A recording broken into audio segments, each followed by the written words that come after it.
Hello viewers, আজকে nitric acid নিয়ে আলোচনা করব।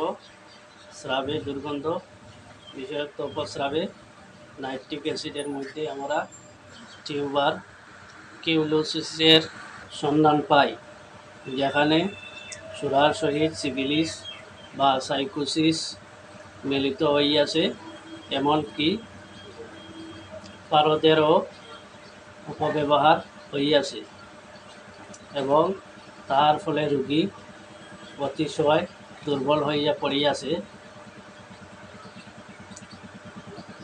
দিবারাত্র নিজের রোগের কথা ছাড়া অন্য কিছু চিন্তা করিতে পারে না।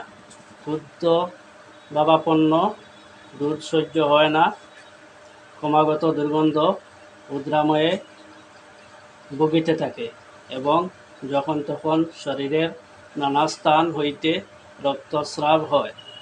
সেখানে আমরা নাইট্রিক অ্যাসিডের কথা মনে করি। নাইট্রিক অ্যাসিডের রোগী কোনোরূপ মানসিক বা কায়িক পরিশ্রম করিতে পারে না। সামান্য একটু রাত্রি জাগরণ করিলে অসুস্থ হইয়া পড়ে।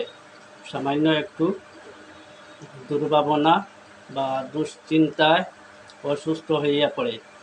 সামান্য ঠান্ডাও সহ্য হয় না, কিন্তু রাত্রির জাগরণ বা ঠান্ডা লাগিবার ফলে হোক অথবা সুরা বা সিফিলিসের জন্যই হোক, নাইট্রিক অ্যাসিডের রোগী মাত্রেই দুর্গন্ধের পরিচয় থাকিবে।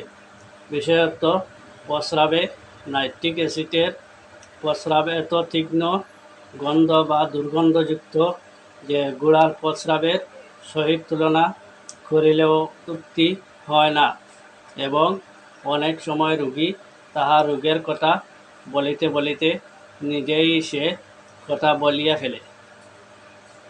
ঘর্ম দুর্গন্ধযুক্ত, মূত্র দুর্গন্ধযুক্ত, জ্বর বলুন, অর্শ বলুন, উদ্রাময় বলুন বা আমাশয় বলুন, রোগের নাম যাই হোক না কেন, সেখানেই এই দুর্গন্ধ থাকিবে।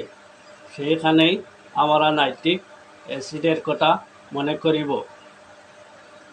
বিশেষত প্রস্রাব যদি গোড়ার প্রস্রাবের মতো দুর্গন্ধযুক্ত হয়, তবে আমরা নাইট্রিক অ্যাসিড ব্যবহার করব।